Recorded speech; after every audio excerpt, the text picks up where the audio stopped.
오늘의 말씀은 사도행전 4장 1절에서 12절까지 말씀입니다. 구원받을 유일한 이름 예수라는 제목으로 말씀을 나누겠습니다. 먼저 이 본문을 읽어드리겠습니다. 사도들이 백성에게 말할 때에 제사장들과 성전 맡은 자와 사두개인들이 이르러 예수 안에 죽은 자의 부활이 있다고 백성을 가르치고 전함을 싫어하여 그들을 잡음에 날이 이미 저물었으므로 이튿날까지 가두었으나 말씀을 들은 사람 중에 믿는 자가 많으니 남자의 수가 약 5천이나 되었더라. 이튿날 관리들과 장로들과 서기관들이 예루살렘에 모였는데 대제사장 안나스와 가야바와 요한과 알렉산더와 및 대제사장의 문중이 다 참여하여 사도들을 가운데 세우고 묻되 너희가 무슨 권세와 누구의 이름으로 이 일을 행하였느냐. 이에 베드로가 성령이 충만하여 이르되 백성의 관리들과 장로들아, 만일 병자에게 행한 착한 일에 대하여 이 사람이 어떻게 구원을 받았느냐고 오늘 우리에게 질문한다면 너희와 모든 이스라엘 백성들은 알라. 너희가 십자가에 못 박고 하나님이 죽은 자 가운데서 살리신 나사렛 예수 그리스도의 이름으로 이 사람이 건강하게 되어 너희 앞에 섰느니라. 이 예수는 너희 건축자들의 버린 돌로서 집 모퉁이의 머릿돌이 되었느니라.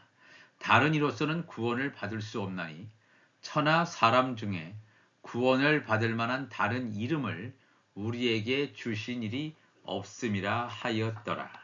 아멘.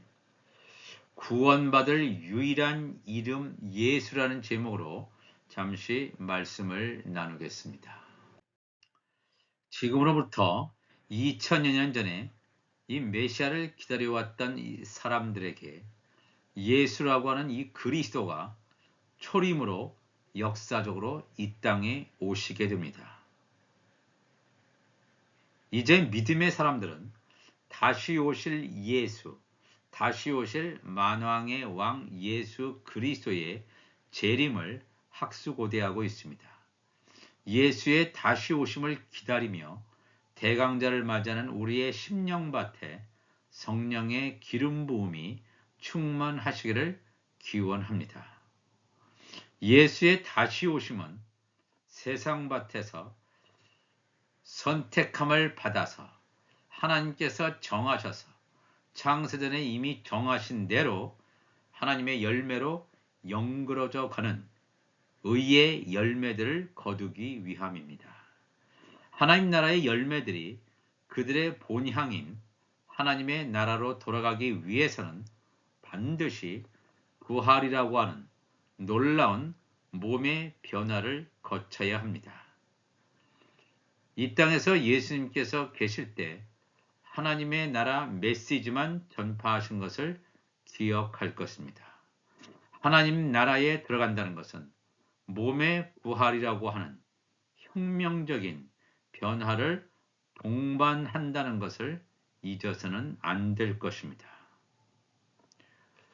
사도행전 4장 2절 보니까 예수 안에 죽은 자의 부활이 있다고 백성을 가르치고 전했다 그랬습니다.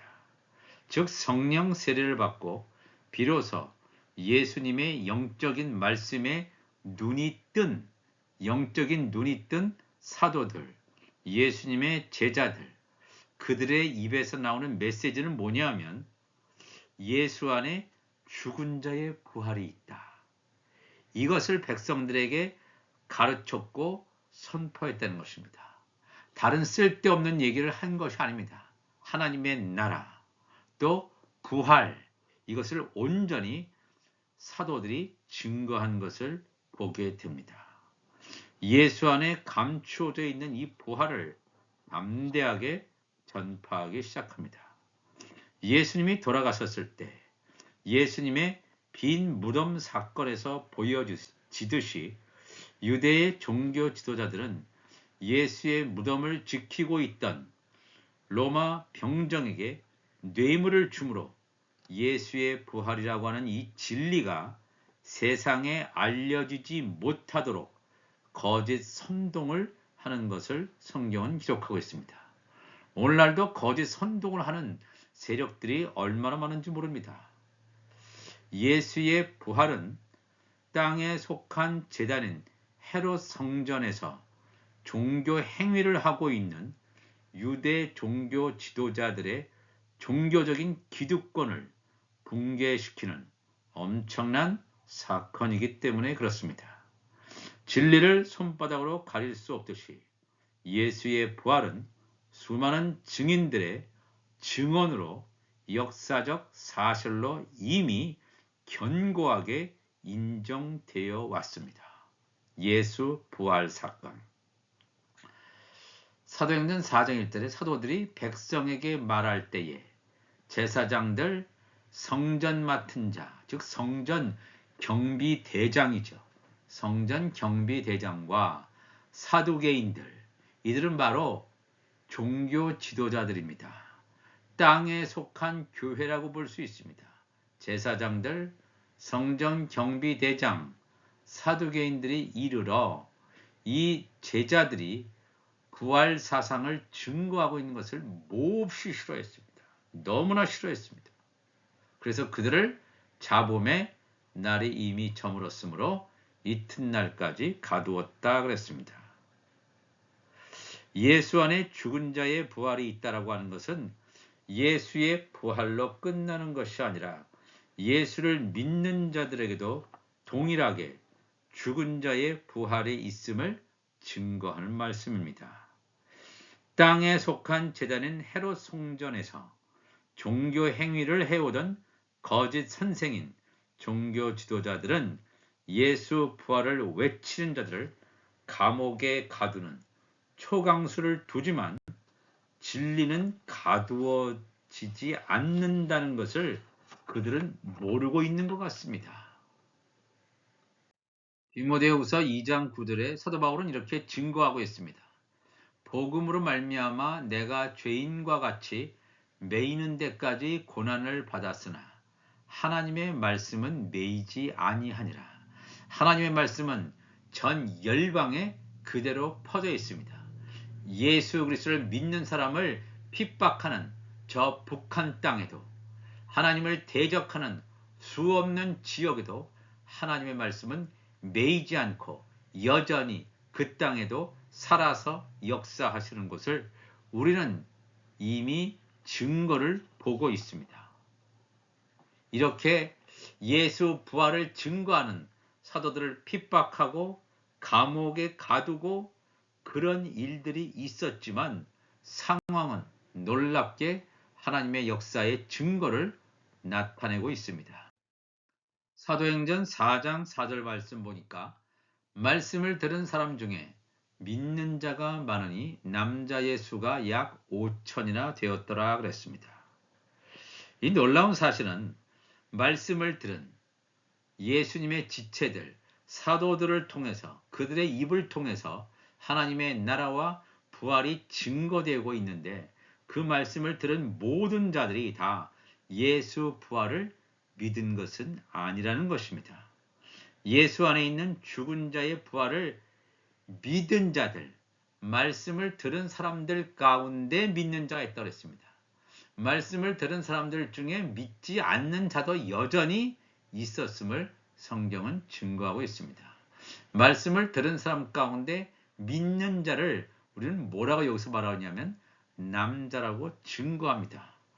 생물학적인 성으로 남자, 여자 할 때 그 남자가 아니라 바로 이 남자라고 하는 것은 예수 그리스도가 이 교회의 머리 되신 것처럼 하늘에 속한 교회의 머리이신 예수 그리스도와 한 몸으로 연합되어 있는 자를 증거하고 있습니다.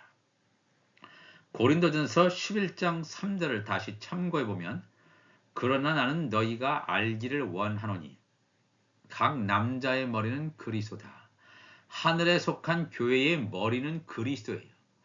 그리스도의 즉 머리와 몸인 하늘에 속한 교회는 성령 안에서 한 몸으로 연합을 이루는 자라고 하는 것입니다. 한 몸이라고 하는 것입니다. 근데 또 남자가만 있는 것이 아니라 여자다. 이 여자는 땅에 속한 교회라고 했습니다.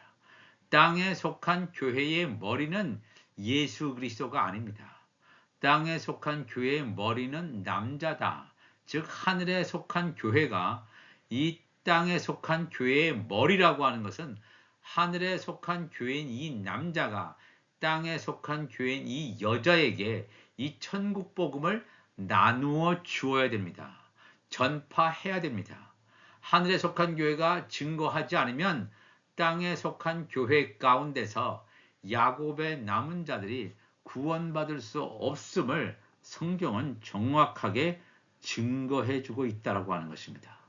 그런데 여기서 말씀을 들은 사람 중에 믿는 자가 많으니 남자의 수가, 즉 하늘에 속한 교회의 수가 약 5천이나 되었다. 이 5천이라고 하는 건 뭐냐면 보리떡 5개를 먹은 남자 5,000명을 증거하고 있습니다. 이게 뭐냐면 보리떡 5개를 먹은, 즉 천국 말씀을 먹은 육이 죽고 영이 산 십자가의 길을 가게 된 바로 그 남자의 부활 생명을 증거하는 말씀이 되겠습니다. 하늘에 속한 교회로서 슬기로운 5처녀를 의미하기도 합니다. 슬기로운 5처녀는 예수 그리스도의 오심을 증거하기 위해서, 또한 예수 그리스도의 오심을 알고 그 등에 기름을 담고 준비하는 슬기로운 5처녀인 반면에 땅에 속한 교회인 미련한 5처녀는 자기의 등에 기름을 채우지 못해서 이 땅에 남겨질 수밖에 없는 어리석은 자임을 성경은 정확하게 증거하고 있습니다. 이렇게 하나님의 말씀이 사도들을 통해서 증거되고 있을 때 예수 부활의 메시지가 엄청난 속도로 확산되자 이에 두려움을 느낀 자들이 총출동하여 회의를 소집하고 예수 부활의 메시지를 전파한 사도들을 신문하기에 이르렀습니다. 이튿날 관리들과 장로들과 서기관들이 예루살렘에 모였는데 대제사장 안나스와 가야바와 요한과 알렉산더와 및 대제사장의 문중이 다 참여했다. 그 당시에 종교 지도자들이 다 모여서 예수 부활의 메시지가 점점 확산되어서 엄청난 위협으로 느끼니까 이들이 모여서 뭔가 대책을 세우고 예수 부활의 메시지를 증거한 사람들을 신문하게 됩니다. 사도들을 가운데 세우고 묻되 너희가 무슨 권세와 누구의 이름으로 이 일을 행하였느냐? 무슨 권세입니까? 예수 그리스도에게 하늘과 땅의 권세가 주어지지 않습니까?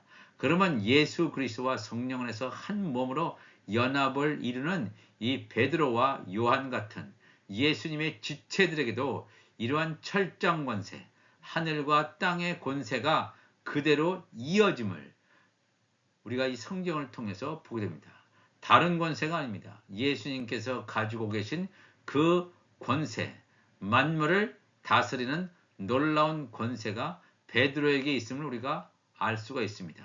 천국 열쇠를 이미 소유하고 있는 베드로에게서, 베드로의 입에서 예수의 이름으로 말씀을 증거할 때 놀라운 일이 발생한다. 성령의 나타남과 능력이 나타나는 것을 성경은 증거하고 있습니다. 이에 베드로가 성령이 충만하여 이르되 백성의 관리들과 장로들아, 만일 병자에게 행한 착한 일에 대하여 이 사람이 어떻게 구원을 받았느냐고 오늘 우리에게 질문한다면 그랬죠. 지금 나면서부터 걷지 못한 자를 베드로와 요한이 고쳤습니다. 특별한 다른 방법으로 고친 것이 아닙니다. 내게 은과 금은 없거니와 나사렛 예수 그리스도의 이름으로 일어나 걸으라 라고 하는 하나님의 말씀, 하나님의 말씀의 권세가 베드로의 입을 통해서 흘러나올 때, 천국 복음이 흘러나올 때 나면서부터 걷지 못한 자가 육신적으로 온전히 회복되고 건강을 회복하고 일으킴을 받아서 걸을 수 있는 것은 말할 것도 없고, 더 중요한 것은 바로 이 사람이 구원을 얻게 되었다라고 하는 것입니다. 만일 병자에게 행한 착한 일, 베드로와 요한이 했던 일은 뭔가 치유의 행위가 아닙니다. 하나님의 말씀을 증거했고 그 병자의 오른손을 잡아 일으킨 것이 그들이 했던 착한 일의 전부입니다. 그냥 손을 잡아 일으키면 그 나면서부터 걷지 못한 자가 일어납니까? 아닙니다. 베드로의 입에서 나온 성령의 불, 성령의 검을 통해서 그 연약한 육체가 회복됐을 정도가 아니라 그 육신적으로 회복됐다고 해서 구원받습니까? 아닙니다. 여기서는 이 사람이 어떻게 구원을 받았느냐고 오늘 우리에게 질문을 한다면 사도 베드로는 이렇게 얘기하고 있죠. 이 사람이 어떻게 나았는지, 어떻게 치유함을 받았는지라고 사도 베드로는 얘기하지 않고 이 병자에게 행한 착한 일에 대하여 이 사람이 어떻게 구원을 받았는지, 구원받았다는 것은 예수 그리스도의 이름으로 죄 사함의 세례를 받았기 때문에 구원받습니다. 그냥 죄 사함의 영역에 머무르고 있다면 아무리 질병에서 나음을 얻고 회복이 됐다 할지라도 죄 용서함 받지 못하고 그대로 있으면 구원을 받지 못한다라고 하는 것을 우리가 잘 알아야 됩니다. 사도행전 4장 10절에 너희와 모든 이스라엘 백성들은 알라. 너희가 십자가에 못 박고 하나님이 죽은 자 가운데서 살리신 나사렛 예수 그리스도의 이름으로 이 사람이 건강하게 되어 너희 앞에 섰느니라 그랬습니다. 나사렛 예수의 이름으로, 베드로의 이름이 아니라, 요한의 이름이 아니라, 사도들의 이름이 아니라, 사람의 지식이나 권능이 아니라 나사렛 예수 그리스도의 이름으로 이 사람이 건강하게 되었다. 육신적으로 건강하게 되었으면 말할 것도 없고, 일어나서 걷는 것은 말할 것도 없고, 죄의 용서함을 받는 온전하게 되어 너희 앞에 섰느니라. 이 예수는 너희 건축자들의 버린 돌로서 집 모퉁이의 머릿돌이 되었느니라. 이 예수는 너희 건축자들, 여기서 말하는 이 건축자들은 땅에 속한 자들 말하죠. 즉 사도들이 이 메시지를 증거할 때 하나님의 말씀을 대적했던 자들, 제사장들, 성전 경비 대장들, 사두개인들, 또 대제사장들, 문중들, 그 당시에 종교 지도자들, 종교 행위를 하고 있던 자들, 이들이 바로 건축자들이에요. 땅에 속한 제단이란 말입니다. 너희 건축자들의 버린 돌은 누구냐면 바로 예수 그리스도죠. 산돌인데 그들은 예수 그리스도를 알아볼 수 있는 영적인 눈과 귀가 열려 있지 않기 때문에 이 땅에 속한 제단, 땅에 속한 교회는 예수 그리스도를 알 수가 없습니다. 깨닫지 못합니다. 그러니까 하나님의 말씀을 대적하고 하나님께서 보내신 자 예수 그리스도를 버린다라고 하는 것입니다. 산돌인데 산돌이신 예수 그리스도를 알지 못하고 죽은 돌처럼 버린다는 것입니다. 너희 건축자들의 버린 돌로서 집 모퉁이의 머릿돌이 되었다. 7 금촛대 가운데 중앙의 촛대가 되었다 이거예요. 가운데 중앙의 촛대를 통해서 거기서 좌우편 세 촛대에 성령의 기름이 흘러나가는 것을 보게 됩니다.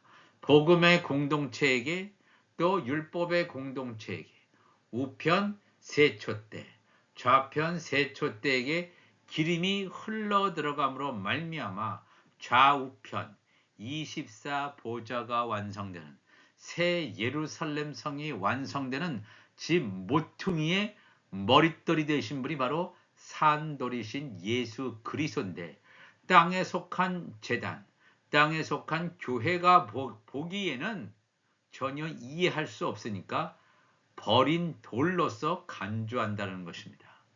놀라운 사실은 사도행전 4장 12절에 다른 이로서는 구원을 받을 수 없나니 천하 사람 중에 구원을 받을 만한 다른 이름을 우리에게 주신 일이 없음이라 하였더라. 구원받을 유일한 이름 예수입니다. 구원받을 유일한 이름 예수.